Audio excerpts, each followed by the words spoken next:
Good morning, જય શ્રી કૃષ્ણ. કેમ છો બધા?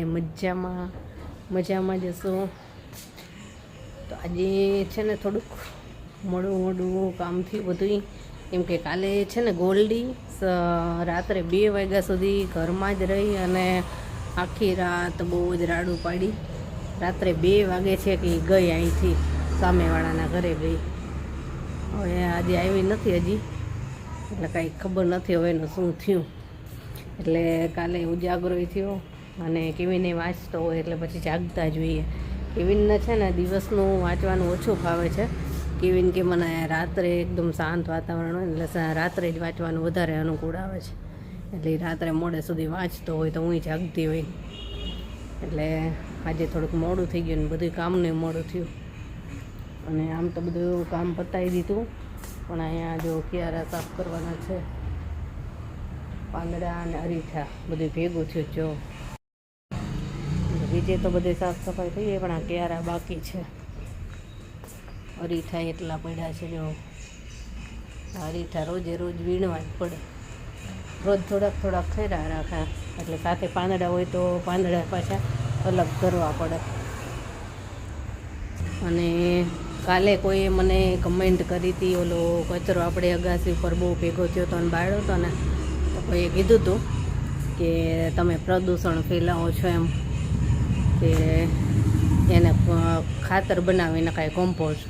પણ અમારે અહીં એવી જગ્યા જ નથી કે આટલા ઢગલા રોજના કચરો જે પાંદડા હોય ને એને હું ભેગા કરું. આટલો ખાલી ક્યારો છે, અને ક્યારો એ છે ને પાડોશીની દિવાલે હોય, એટલે ત્યાં કાંઈ ખોદકામ ને એવું કાંઈ એવું ન કરી શકવી કે હાલો ત્યાં ખાડા કરવીને પછી કચરો ભેગો કરીને એવું ના કરી શકવી. તરત જ કોઈ પણ વાંધો ઉઠાવે પાડોશી. તો અહીંયા ખૂણામાં છે ને અમારે કેસર કેરીનો આંબો હતો મોટો, પણ પાડોશીને થોડાક પાન ને એવું કરતું હતું ને તો પછી અમારે એટલી બધી કેરી આવતી હતી કે આખી સિઝન અમે કેરી લેતા જ નહોતા કેસર કેરીનો. પણ એ આંબો પર કાપવો પડ્યો, પાડોશીને નહોતો ગમતું તો પછી અહીંયા આ ક્યારામાં ખોદવાનું ખાડા કરવીને હું કોઈ ચલાવે જ નહીં. અહીંયા તરત જ વાંધો ઉઠાવે. એટલે કચરો જો એટલો બધો મારે ક્યાં ભેગો કરવો એમ થાય. અને અહીંયા પ્રોબ્લેમ એ છે કે કચરાવાળા છે ને 1 ડોલ ભરીને કચરો લે, 2 લે, પણ પછી એથી વધારે હોય ને એટલે ના જ પાડી દે. ચોખ્ખું જ એમ જ કે ક્યારેક 2 ડોલ હોય ને તોય તરત કહી દે કે આ અડધું કાલે નાખજો. તો જો અડધું કાલે નાખવી તો પાછો કાલનો નવો કચરો હોય જ તે, તો હવે એને ક્યાં મૂકવાનો? એટલે ફરજિયાત અહીંયા બધાયના ઘરે આ પાનખરની સિઝન હોય ને ત્યારે બધાયના ઘરે અમારે છે ને ઝાડવા છે જ. અહીંયા બધાયના ઘરે મોટા ઝાડ છે જ. એટલે બધાયને એવું કરવું જ પડે છે કે કચરો બાળવો પડે, એટલે કચરો બાળીએ છીએ. બાકી હું જ્યારથી સાવ નાની હતી ને ત્યારથી મારા પપ્પાના ઘરે બગીચો છે, અને ત્યાં એટલા જ પાન ખરે છે. અને ત્યાં મારા પપ્પાને ત્યાં તો મોટો બગીચો છે, એટલે એમને એ રીતે કરે જ છે કે પાન ભેગા કરી અને એવી રીતે ખાડામાં રાખે અને કમ્પોસ્ટ ખાતર બનાવે છે. એટલે મને તો વર્ષોથી ખબર જ છે, અને ખબર હોય કે પાન આ રીતે ખાતર બને તો આપણને નેચરલ ખાતર એ મળે અને બહારથી લાવવું ન પડે. પણ હવે અહીંયા અમારી શક્યતા જ નથી કે હાલો પાંદડાના ઢગલા રોજે હું ભેગા કરું ક્યાંય અને ખાતર બનાવું અને કચરાવાળા લઈને. એટલે અમારે એક જ સોલ્યુશન હોય કે કચરો બાળવો જ પડે, એમાં કોઈ છૂટકો જ નથી. બહાર રોડ ઉપર ન નાખી શકાય. જો ક્યારેક એવું થાય ને કે હાલો કચરો બહુ ભેગો થઈ ગયો તો વાળી અને દરવાજાની બહાર કાઢી, અને જો રોડના છેડે ભેગું કર્યું હોય ને તો ઓલા જે વાળવાવાળા બહારના બેન હોય ને રોડ વાળવાવાળા, એ તરત જ એમ કહી દે કે તમારા ઘરનો કચરો બહાર ન કાઢતા, એ અમે નહીં લઈ, ચોખ્ખું જ કહી દે. એટલે અહીંયા કેટલા એ બધા પ્રોબ્લેમ નડતા હોય. એટલે આ બધું જ્યારે કાંઈ ન થાય ને ત્યારે જ આ બધું કરતા હોઈએ. હશે જે હોય એમને મને કીધું કે આ રીતે ખાતર બને, ને થેન્ક યુ એમને. પુદીનાના ડાળખાવ આવ્યા હતા ને તો એમાં બધામાં પાન ફૂટી ગયા છે. જેવું બતાવું, મને લાગે છે અઠવાડિયામાં તો સરસ થઈ જશે. જો સરસ પાન થયા છે, ઝીણા ઝીણા ઝીણા બધે થઈ ગયા. અને આમાંય પાછો ગલકાના વેલા, ગલકાના બી એટલા બધા ખર્યા હતા. જ્યાં જ્યાં ગલકાના બી ખર્યા ત્યાં બધે રોપા ઉગી ગયા છે. સરસ આમાં પાન ફૂટી ગયા છે. અને આ રીંગણાના રોપાય બહુ મસ્ત મસ્ત ફ્રેશ ફ્રેશ થઈ ગયા છે. ઉનાળાના રીંગણા આવશે આમાં. 3-4 રોપા સરસ થયા છે. અને સાથે મરચાંના થયા છે અહીંયા. અને અહીંયા મરચાંના જ છે. અહીંયા મરચાંના બી જ્યાં જ્યાં મેં નાખ્યા છે ને ત્યાં બધે જ સરસ થઈ ગયા. ના વાલોળનો વેલો છે. અને આ વેલો ઓલા સફેદ ફૂલવાળો તો જો અહીં ઉપર ચડી ગયો છે. હજી એમાં કાંઈ ઉગ્યું નથી એટલે ખબર નથી પડતી કે શેનો વેલો છે. ઉગશે એટલે ખબર પડશે. જો કેવી જગ્યાએ ઉગ્યું છે ને તો એમાં ફૂલ આવ્યા છે પાછા. તો અહીંયા જમીન જ નથી, સિમેન્ટમાં ઉગ્યું છે. ચાલો હવે જઈએ અંદર. હવે રસોઈ કરવાની છે. અને આજે મારે છે ને થોડુંક સિલાઈ કામ કરવું છે. થોડુંક વેસ્ટમાંથી બેસ્ટ બહુ મસ્ત વસ્તુ બનાવી છે. કોઈ મહેમાન આવી જાય કે કાંઈ બીજું કામ આવી જાય તો નહીં થાય, બાકી તો સિલાઈ કામ કરવું છે આજે. હવે અત્યારે બનાવું છું રસોઈ. રસોઈમાં બનાવું છું ભરેલા રીંગણા. મસ્ત રીંગણા છે. આ રીંગણા બહુ મસ્ત બને, મીઠા થાય.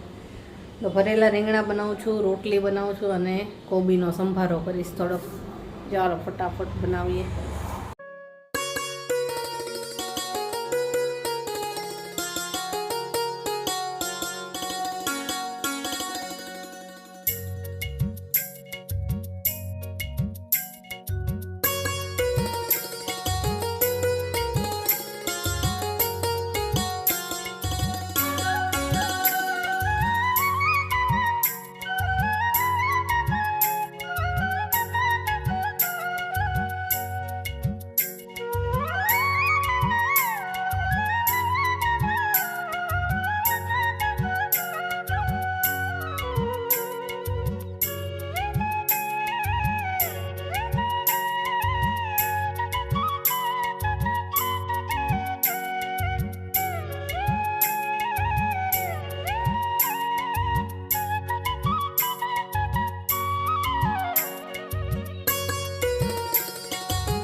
ચાલો જમવા.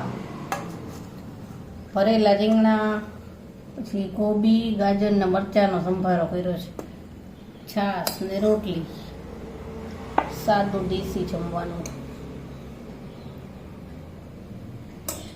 ચાલો જમવા. કેવું શાક બન્યું કેવું? જોરદાર. મજા ખાઈ ગયો. લાય બીજું આપણે. તમને કેવું લાગ્યું? સિંગદાણા નહીં ખાય છે આજે તો. સાંજ થઈ ગઈ છે અને મહેમાન આવ્યા હતા તો મહેમાન ગયા આજે અત્યારે હમણાં. અને રસોઈ ચાલુ કરી પછી તો રસોઈમાં શું બનાવ્યું જો બતાવું. લીલા મરચાંની કઢી કરી છે આજે, અને મારું ફેવરેટ આખું મરચું નાખ્યું છે. અને ખીચડી બનાવી છે, સાદી ખીચડી ને લીલા મરચાંની કઢી, અને મરચાં ખાવા હશે તો બનાવીશ, બાકી બીજું તો કાંઈ નહીં. સાંજે તો એવું જ ખીચડી કઢીને ખાલી મસાલા ખીચડીને એવું જ ખાય છે. વાંચવાનું ચાલુ છે. સાયન્સનું પેપર છે, સોમવારે છે. 2-3 દિવસની રજા એ, શુક્ર શનિ ને રવિ.